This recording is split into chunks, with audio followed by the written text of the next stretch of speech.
Iki kalau terangaken nggih.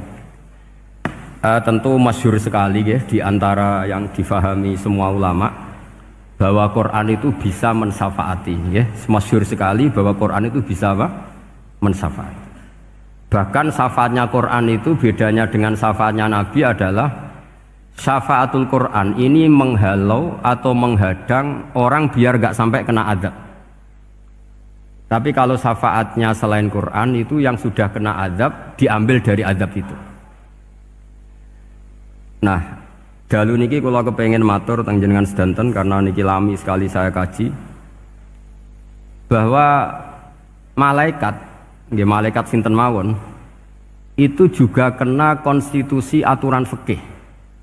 Jadi kalau kita sebagai manusia wajib menghormati orang hafal Quran, nggak boleh nyadui wong hafal Quran, nggak boleh ngidoni wong hafal Quran, maka malaikat juga kena aturan yang sama. Karena dia, malaikat ini termasuk makhluk yang mukallaf, makhluk yang kena tatanan Allah Subhanahu wa taala. Sehingga Rasulullah SAW dawuh surat Tabarok disebut Al-Munjiyah, Al-Waqiyah, surat yang bisa menyelamatkan yang hafal dari siksa kubur. Pokoknya singkat cerita, ada orang itu fasik, mungkin ya layak disiksa. Pas sampai disiksa malaikat, surat Tabarok muncul menjelma sebagai seseorang. Kalau kamu menyiksa orang ini berarti nyiksa saya. Terus kata malaikat, anti mingkalamillah, ya rujuknya memang perempuan karena surah itu dari muannas karena ada taknya. Anti mingkalamillah, kamu ini termasuk kalamullah. Wa ana akrahu musa'ataki, tentu aku gak berani menyiksa kamu. Ya terus berdebat kata malaikat, ini orang nggak bener, ini orang fasik, saya harus mukuli dia. Kata surat Tabarok, sak fasik-fasiknya aku itu neng hati ini, kena nyiksa dekne nyiksa aku. Wahnya debat karena nggak ada mahkamah konstitusi. Terus walhasil terus malaikat bilang gini, ya sudah kita lapor kepada Allah Subhanahu wa taala. Lapor, akhirnya surat Tabarok ini cerita ke Allah, ya Allah, ini orang setiap kali datang ke saya dari sekian surat-surat yang ada di Quran, orang ini milih saya, yang dipelajari ya saya, yang dihafalkan juga saya. Ini kata surat Tabarok kepada Allah. Jika orang ini hafal saya tidak ngefek ke dia untuk tidak disiksa, maka mendingan saya tidak termasuk kitabika, saya tidak termasuk Quran saja. Wong jadi Quran ora iso nyafaati. Terus kata Allah, lho kowe kok emosi kata Allah. Ya harus emosi dong Gusti. Masa sudah di Quran kok gak iso nyafaati sing hafal. Terus kata Allah, wis pek aman. Nah, makanya terus banyak orang ngapalkan surat Tabarok. Ya ini sekaligus ijazah nih. Untuk meradam kemarahan malaikat niku apal surat Tabarok. Syukur-syukur apal 114 surat. Oh niku malaikat sinten mawon pun kena. Cukup apal Tabarok. Sehingga adatnya orang-orang Jawa selain apal Yasin itu apal Tabarok. Nah saya itu lama sekali mempelajari bab ini. Ternyata di antara pokoknya itu satu, karena malaikat itu kena aturan fikih. Nggih imut nggih, malaikat itu juga kena aturan fikih. Jika orang hafal Quran itu haram disadui, kita haram menghinakan, maka malaikat juga kena aturan tidak boleh menghinakan orang yang hafal Quran. Dan alhamdulillah di banyak surahul hadis hafal Quran itu maknanya tidak harus hafal semuanya. Orang boleh hanya hafal Tabarok, boleh hanya hafal Waqiah. Itu kalau kamu hafal betul, surat ini juga bisa berdiri sendiri mensyafaati Anda. Kayak ini surat Tabarok, beliau matur kepada Allah Subhanahu wa taala. Redaksinya gini, inna fulanan amida ilayya min baini kitabika fata'allamani wa ta'alani. Jadi dari sekian surat yang ada di Quran, orang ini selalu milih saya ya Allah.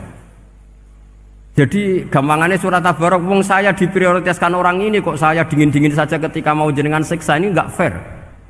Apa gunanya saya sebagai kalamullah, sebagai kalamuka ya Allah, kemudian enggak ngefek kepada orang ini. Akhirnya walhasil sama Allah surat Tabarok diberi hak syafaat. Makanya akhirnya semua ulama ijma yang bisa mensyafaati itu adalah satu Quran, dua Rasulullah SAW, ketiga orang-orang soleh dan seterusnya. Tapi yang penting dari ngaji ini adalah bahwa malaikat itu kena konstitusi. Makanya saya punya ijazah untuk jenengan. Malaikat itu bisa diteror, sampean tenang saja. Malaikat itu bisa diteror, bisa dibully. Masyhur itu di cerita Nurul Dhulam karangannya Senawawi. Sayyidina Ali yang mbahnya Habib Ali ini, Sayyidina Ali bin Abi Thalib. Ya, jadi Rasulullah kita tahu punya menantu yang top alim alamah namanya Sayyidina Ali. Sayyidina Ali ku yang menuso. Jadi dekne ku iseng kepengen roh Umar ku wedi. Mergo mangkel. Wong kok ning donya anggere wong tau disentak iku kepengen roh Umar disentak. Wong sak urip-uripe nyentak wong. Walhasil Sayyidina Ali ketika Umar wafat, beliau berdoa, ya Allah saya beri kasef supaya ngerti Umar sing mletene ngono anggere wong disentaki wani gak nyentak mungkar nakir. Mau itu tok tujuannya. Nah, karena Sayyidina Ali itu orang yang luar biasa, walhasil dituruti mbek pangeran kasef. Wasef melihat mungkar nakir datang itu matanya kalkidril ghali kayak apa panci yang menganga. Oh seru. Umar baru bangun dari kubur. Sayyidina Ali sebenarnya ingin melihat kalahnya Umar sebetulnya. Niatnya itu ingin melihat kalahnya Umar. Ternyata Umar tersinggung, langsung berdiri. Hei malaikat, kamu itu harus punya akhlak. Kamu tahu saya siapa? Saya ini temannya kekasihnya Allah. Yang diandalkan temannya bukan dia. Jadi boleh lah neror malaikat itu boleh. Kamu tahu saya ini siapa? Saya ini temannya kekasihnya Tuhan, kekasihnya Allah. Ya ke sapa? Kancane Nabi Muhammad. Itu panik mungkar nakir. Panik terus matur Allah, ya Allah ini ada orang yang saya teror malah saya diteror. Siapa dia? Umar, temannya kekasihmu. Kata Allah, yo kowe iku yo sing di akhlak sithik, mosok mek kancane Nabi gitu. Semenjak itu terus sopan jawab mungkar nakir. Tapi Sayyidina Ali gagal ngelihat Umar kalah. Padahal cita-citanya kepengin Umar itu sekali-kali kalah. Jadi ada sekian cara untuk apa ya, kalau dibahasakan untuk meredam malaikat. Masyhur ada ulama alim alamah pekerjaannya mengajar tauhid. Ngajar tauhid lah, mungkin tauhid primbon sampai tauhid apa. Ketika meninggal sama malaikat masih ditanya marbuka, manabuka dan seterusnya. Imam Malik datang, "Hei malaikat, ini guru tauhid, saurip-uripe mulang tauhid. Kowe ora tau mulang kok takok sing tukang mulang. Sing sopan." Ya sudah enggak usah tanya. Jadi cerita seperti ini mungkin orang lain boleh nggak percaya, tapi itu mudawwan, dibukukan di beberapa kitab, dan saya percaya itu karena secara umum kaidahnya adalah ala inna auliya Allahi la khaufun alaihim wa lahum yahzan. Tetap lahumul busyra fil hayati dunya fil akhirah. Artinya kalau wali itu ngalami ketakutan ketemu mungkar nakir, berarti dia tidak punya busyra fil akhirah. Padahal para wali ini dijamin punya busyra, mendapatkan gembira di dunia, juga mendapatkan gembira di akhirat. Artinya kalau para wali ngalami ditanya mungkar nakir terus takut, apa mana mbok bayangno kepuyah-puyah, wah itu lahumul busyra. Jadi ini, makanya zaman nanti kalau ditanya mungkar nakir, marbuka, saya guru tauhid. Ngajar di Qudsiyah kelas 6. Nah, harus jelas. Saya kalau ditanya juga gitu, saya guru Minhajul Abidin, ngajar di Habib Ali. Minhajul Thalibin, harus jelas. Kalau Pak Najib lebih gampang, ketua menoro. Lebih gampang lagi. Enggak apa-apa. Karena malaikat itu ternyata mukallaf. Mukallaf itu kena aturan hukum. Enggak boleh dia selonang-selonong. Kena aturan hukum. Makanya fa inna Allah ta'ala la yu'adzibu qalban wa al-Qur'an. Allah tidak akan menyiksa hati yang ada di Quran.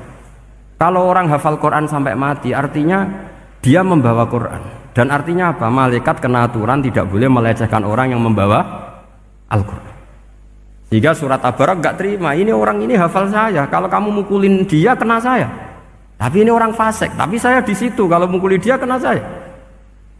Akhirnya kompromi, terus konsultasi bi Allah. Akhirnya dibenarkan surat Tabarak.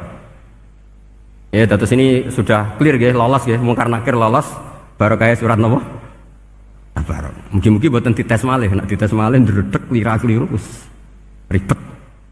Tapi saya percaya itu ya. Saya tidak bisa membayangkan ya. Ketika Quran disifati Rasulullah SAW bahwa Quran itu syafa', memberi syafaat, kemudian itu tidak ngefek.